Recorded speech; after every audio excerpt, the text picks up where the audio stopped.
Good morning, students. Myself, Dr. Bharat Singh Meena, assistant professor chemistry, government college Kota. आज हम atomic structure के अंतर्गत तत्वों के इलेक्ट्रॉनिक विन्यास एवं प्रभावी नाभिकीय आवेश के बारे में अध्ययन करेंगे। तत्वों के इलेक्ट्रॉनिक विन्यास से हमारा क्या तात्पर्य है, या किसी परमाणु के अंतर्गत इलेक्ट्रॉनों की वितरण व्यवस्था किस प्रकार से होती है, इसके बारे में हम अध्ययन करते हैं। तत्वों के इलेक्ट्रॉनिक विन्यास किसी तत्व के परमाणु में विद्यमान समस्त इलेक्ट्रॉनों की वितरण व्यवस्था को उस तत्व का इलेक्ट्रॉनिक विन्यास कहा जाता है। यह दो प्रकार से प्रदर्शित किया जा सकता है, या हम कहें कि इलेक्ट्रॉनिक विन्यास की प्रदर्शित करने की दो विधियां हैं। इन तत्वों के भौतिक तथा रासायनिक गुण भी निर्भर करते हैं। तत्वों की रसायन में उनके इलेक्ट्रॉनिक विन्यासों का विशेष महत्व है। इलेक्ट्रॉनिक विन्यास ज्ञात करने के लिए निम्न जानकारी आवश्यक है। नंबर 1, इलेक्ट्रॉनों की संख्या। नंबर 2, कक्षकों के भरने का ऊर्जा क्रम। तो आइए हम किसी तत्व के इलेक्ट्रॉनिक विन्यास को प्रदर्शित करने की इन दोनों विधियों का अध्ययन करते हैं। प्रथम विधि में क्या होता है, मुख्य क्वांटम संख्या को कक्षक के चिन्ह से पहले लिखते हैं। जैसा आपको यहाँ ये 1s1 लिखा हुआ दिखाई दे रहा है, इसमें एक को कक्षक के चिन्ह से पहले लिखा है। ठीक इसी प्रकार इलेक्ट्रॉन की संख्या को ऊपर की ओर कक्षक के दाईं ओर लिखते हैं। आपको ये s ऑर्बिटल के दाईं ओर एक लिखा हुआ है, तो ये इलेक्ट्रॉन की संख्या को दर्शाता है। अर्थात हम कहें कि कक्षकों के प्रतीकों के ऊपर उनमें विद्यमान इलेक्ट्रॉन की संख्या को लिख सकते हैं। किस प्रकार से, जैसे ये एक उदाहरण के द्वारा समझाया गया है। 1s1 यहाँ s ऑर्बिटल से ठीक पहले लिखा हुआ है, वो मुख्य क्वांटम संख्या को दर्शाता है, और s ऑर्बिटल के दाहिनी ओर ऊपर लिखा हुआ है, वो इलेक्ट्रॉन की संख्या को दर्शाता है।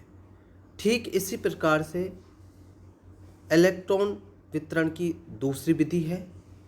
इसमें कक्षक को प्रदर्शित करने के लिए एक छोटा बॉक्स बनाते हैं। ये बॉक्स बना हुआ है जिसमें विद्यमान इलेक्ट्रॉनों को तीरों द्वारा प्रदर्शित करते हैं। ये तीर का निशान है।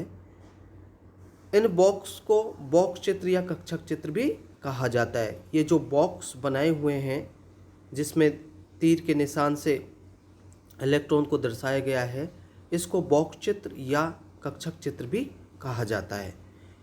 इन बॉक्स चित्रों में केवल संयोजकता कोष को दर्शाया गया है, या संयोजकता कोष के इलेक्ट्रॉन को दर्शाया गया है। किसी भी तत्व के बाह्यतम कोष को संयोजकता कोष कहते हैं, क्योंकि रासायनिक संयोग में केवल संयोजकता कोष के इलेक्ट्रॉन ही भाग लेते हैं।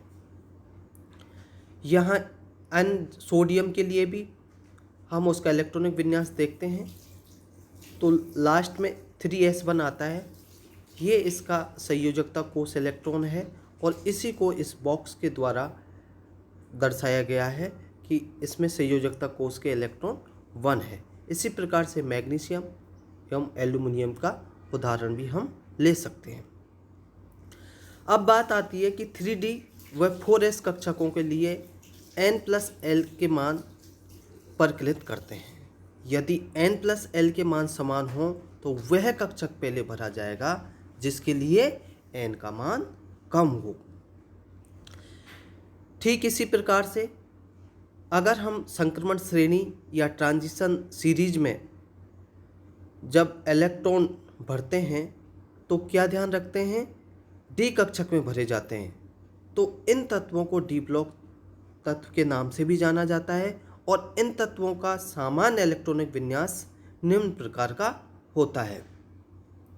ब्रैकेट में इनर्ट गैस, ये इनर्ट गैस तक तो इसका इलेक्ट्रॉनिक कॉन्फ़िगरेशन यही रहेगा। उसके बाद n-1 यानी कि जो मुख्य क्वांटम संख्या है अंतिम, उससे एक कम उपकोष में इलेक्ट्रॉन जाएंगे और उसको n-1 ब्रैकेट बंद H2PD D1-10 और उसके बाद NS 1/2 होता है। इसी प्रकार से अर्धपूर्ण एवं पूर्ण भरे कक्षकों का स्थायित्व, अर्धपूर्ण एवं पूर्ण भरे कक्षकों का स्थायित्व अधिक किस प्रकार से होता है। इस सिद्धांत के अनुसार, अर्धपूर्ण एवं पूर्ण भरे सिद्धांत के अनुसार क्या है कि आंशिक रूप से भरे हुए कक्षकों की तुलना में, आंशिक रूप से मतलब जैसे समान ऊर्जा के 5 वैकेंट ऑर्बिटल हैं, जैसे डी ऑर्बिटल का हम उदाहरण लें तो उसमें अगर हम सभी में एक एक इलेक्ट्रॉन भरते हैं तो वो अर्धपूर्ण डी कक्षक कहलाता है। इसी प्रकार से यदि हम सब में एक एक इलेक्ट्रॉन भरने के बाद उनका युग्मन करते हैं और 10 इलेक्ट्रॉन भरते हैं तो डी ऑर्बिटल में सभी कक्षक के अंदर युग्मन हो जाता है और वो पूर्ण भरा हुआ कक्षक कहलाएगा। लेकिन आंशिक रूप से अगर हम D1, D2 या D3 की बात करें तो वो आंशिक रूप से भरे हुए डी कक्षक कहलाते हैं। इसीलिए इस सिद्धांत के अनुसार आंशिक रूप से भरे हुए कक्षकों की तुलना में अर्धपूर्ण जैसे D5 अथवा पूर्ण भरे हुए जैसे D10 कक्षकों का स्थायित्व अधिक होता है। अब ये स्थायित्व अधिक होने के पीछे क्या कारण है? अर्धपूर्ण एवं पूर्ण भरे हुए कक्षकों के अधिक स्थायित्व के 2 कारण हैं। कौन सा? प्रथम क्या है, यदि कोई कक्षक अर्धपूर्ण या पूर्ण भरा हुआ है तो इसका तात्पर्य यह है कि उसमें समान ऊर्जा वाले समस्त कक्षकों में इलेक्ट्रॉन का वितरण सिमेट्रिकल है या सममित है, जबकि आंशिक रूप से भरे हुए कक्षकों में इलेक्ट्रॉन का वितरण असममित होने के कारण उनके स्थायित्व में कमी आ जाती है। जैसे मैंने अभी बताया था कि आंशिक रूप से भरे हुए कक्षक कौन से होते हैं, जैसे डी ऑर्बिटल का उदाहरण लें या पी ऑर्बिटल का उदाहरण लें। पी ऑर्बिटल में अगर अर्धपूर्ण भरते हैं तो सभी तीनों पी ऑर्बिटल्स के अंदर एक एक इलेक्ट्रॉन आके तीनों में एक एक इलेक्ट्रॉन आएगा। लेकिन आंशिक रूप से अगर वह भरा हुआ है तो जैसे P1 में 1 आ जाएगा, या 2 इलेक्ट्रॉन हैं P कक्षक के अंदर तो PX1 में 1 और PY1 में 1, तो ये आंशिक भरा हुआ कक्षक कहलाएगा। अर्थात इसमें एसिमेट्रिकल इलेक्ट्रॉनों का वितरण हुआ, जबकि अर्धपूर्ण एवं पूर्ण भरे हुए कक्षकों में सिमेट्रिकल या सममित रूप से इलेक्ट्रॉन का वितरण होता है और जो असममित रूप से इलेक्ट्रॉन का वितरण होता है उनके स्थायित्व में कमी आ जाती है। दूसरा कारण है इसका, एक परमाणु में विद्यमान समान ऊर्जा वाले कक्षकों के मध्य इलेक्ट्रॉन का आदान प्रदान होता रहता है। समान ऊर्जा वाले, इस प्रक्रम में थोड़ी सी ऊर्जा मुक्त होती है जो तंत्र को स्थायित्व प्रदान करती है। कक्षकों के अर्धपूर्ण एवं पूर्ण भरे हुए अवस्था में इस आदान प्रदान की अधिकतम संभावना रहती है, जिससे क्या होगा, ये कक्षक अधिकतम स्थायित्व वाले होते हैं। लैंथेनम के बाद 14 तत्वों की एक महत्वपूर्ण श्रेणी आती है जिसे लैंथेनाइड श्रेणी, और इन तत्वों को लैंथेनाइड कहा जाता है। इन तत्वों को ए ब्लॉक तत्व भी कहा जाता है। लैंथेनम 57 तथा से हैफनियम 72 के मध्य रिक्त तत्वों को इंटर ट्रांजिशन एलिमेंट या अंतर संक्रमण तत्व भी कहा जाता है।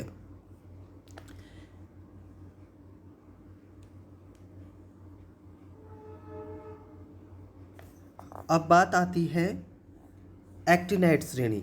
एक्टिनाइड श्रेणी में 5 ही कक्षकों में इलेक्ट्रॉन भरते हैं और 14 इंटर ट्रांजिशन एलिमेंट की एक अन्य सीरीज प्रारंभ हो जाती है।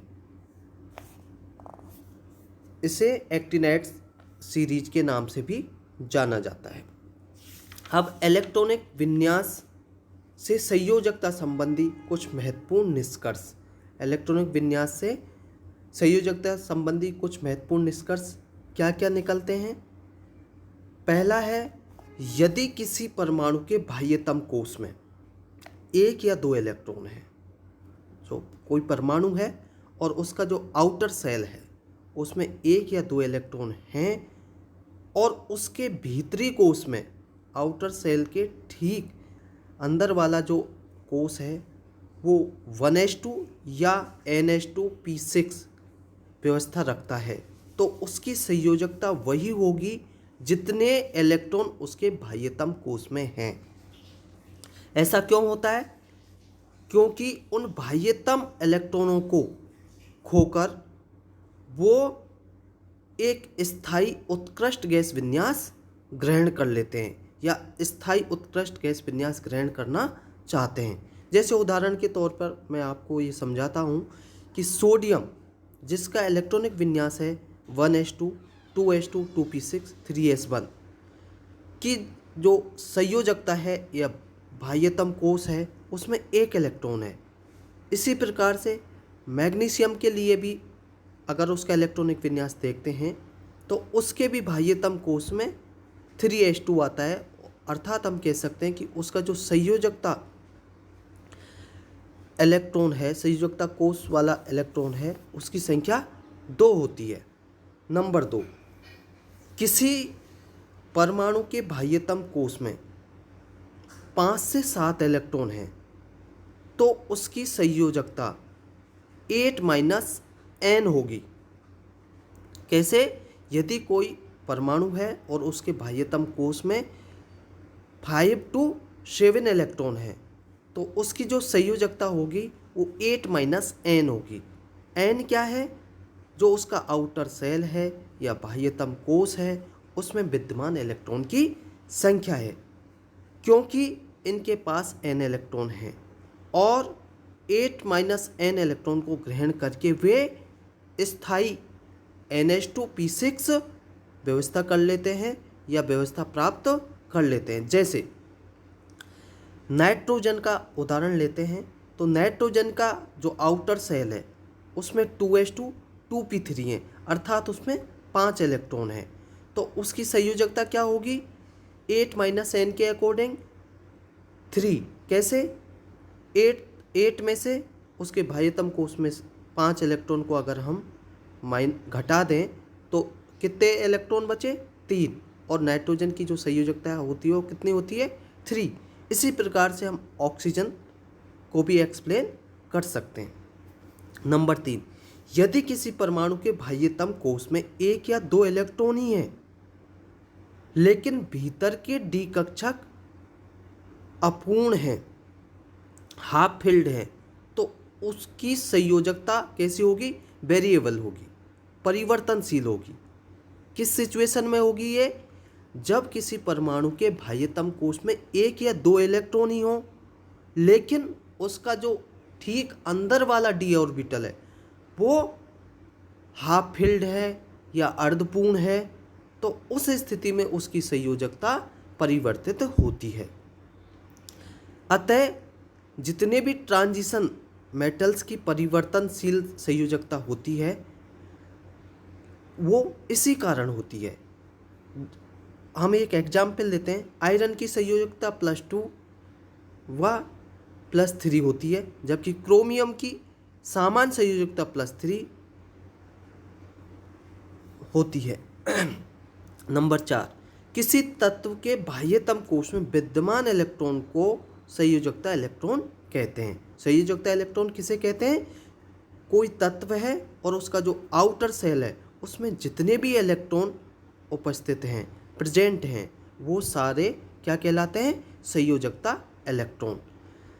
कार्बन का एग्जाम्पल लें। कार्बन का इलेक्ट्रॉनिक विन्यास 1s2 2s2 2p2 है। इसके बाह्यतम कोश n बराबर 2 में कुल मिलाकर कितने इलेक्ट्रॉन हैं? 4, 2 s ऑर्बिटल में और 2 p ऑर्बिटल में। इसलिए कार्बन की जो संयोजकता होती है वो कितनी होती है? 4 होती है। इसी प्रकार से हम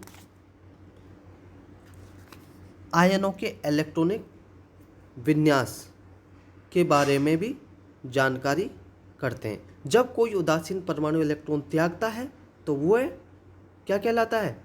धनायन बनाता है या धनायन कहलाता है।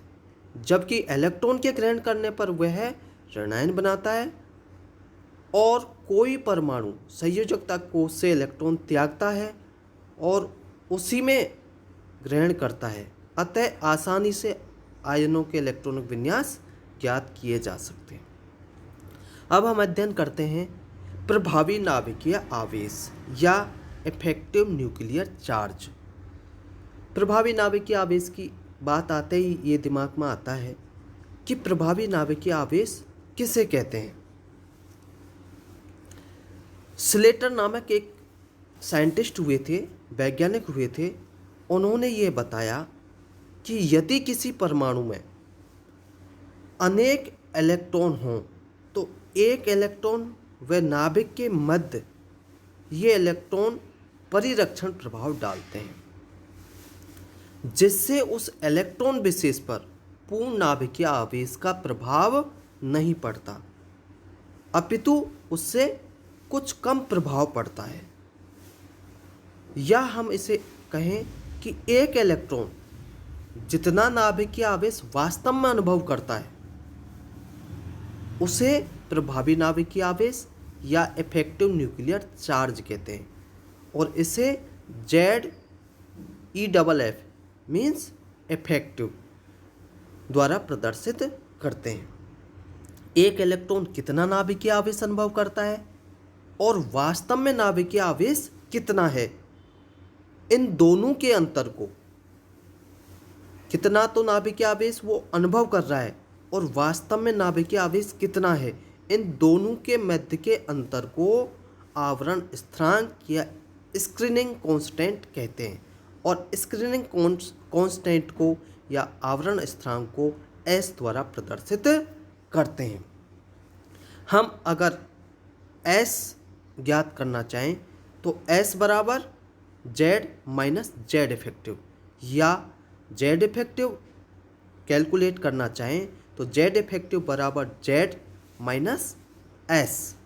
अतः किसी परमाणु के लिए यदि आवरण स्थिरांक S का मान ज्ञात हो तो उसके प्रभावी नाभिकीय आवेश की गणना आसानी से की जा सकती है। आवरण स्थिरांक की गणना करने के लिए स्लेटर ने कुछ नियम बनाए, जिनमें से हम अध्ययन करते हैं। प्रथम नियम, किसी परमाणु के किसी इलेक्ट्रॉन के लिए प्रभावी नाभिकीय आवेश की गणना स्लेटर द्वारा निम्न नियमों के आधार पर की जा सकती है। प्रथम, किसी इलेक्ट्रॉन के भीतर वाले इलेक्ट्रॉन का ही आवरण प्रभाव होता है। कौन से इलेक्ट्रॉनों का आवरण प्रभाव होता है? किसी इलेक्ट्रॉन के भीतर वाले इलेक्ट्रॉनों का ही आवरण प्रभाव होता है, उससे बाहर वाले इलेक्ट्रॉनों का आवरण प्रभाव नहीं होता है। तो ये ध्यान रखना है, केवल भीतर वाले इलेक्ट्रॉनों का ही आवरण प्रभाव होता है, बाहर वाले इलेक्ट्रॉनों का आवरण प्रभाव नहीं होता है।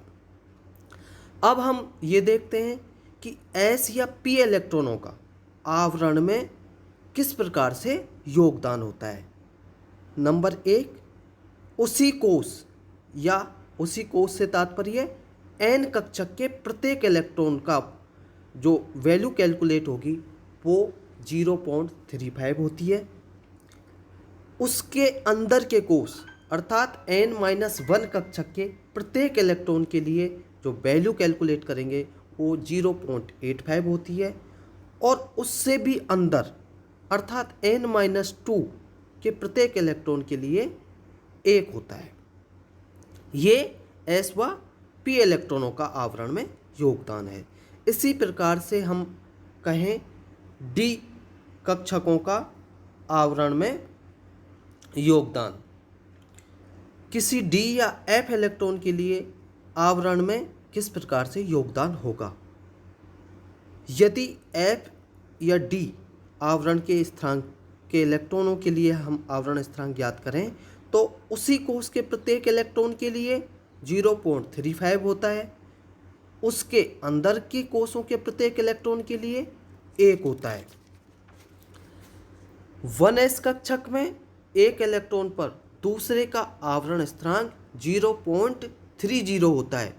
किसके लिए? 1s कक्षक के लिए एक इलेक्ट्रॉन पर दूसरे का आवरण स्थिरांक 0.30 होता है।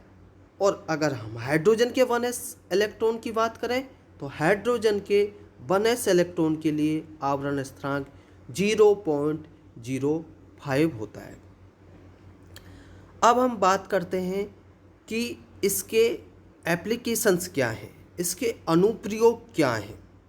तो प्रभावी नाभिकीय आवेश के रसायन विज्ञान में अत्यंत उपयोगी एप्लीकेशंस हैं, उनमें से हम अध्ययन करते हैं। नंबर 1, इनका सबसे पहला जो एप्लीकेशन है, सबसे प्रथम अनुप्रयोग है वो यह है कि इनकी सहायता से आयनिक यौगिकों में आयनों की त्रिज्या को ज्ञात किया जा सकता है। किसको ज्ञात किया जा सकता है? आयनों की त्रिज्या को। नंबर 2, बंध लंबाई व बंध ऊर्जा के कैलकुलेशन में इनका उपयोग किया जा सकता है। नंबर 3, तत्वों के आयनन विभव के कैलकुलेशन में ये सहायक है। नंबर 4, पॉलिंग ने इनके आधार पर तत्वों की विद्युत ऋणात्मकता का भी कैलकुलेशन किया था, और इसी की सहायता से E बराबर -Z effective square upon N square bracket 13.6 EV सूत्र की सहायता से किसी परमाणु अथवा आयन के किसी भी इलेक्ट्रॉन की ऊर्जा का कैलकुलेशन किया जा सकता है। थैंक्स।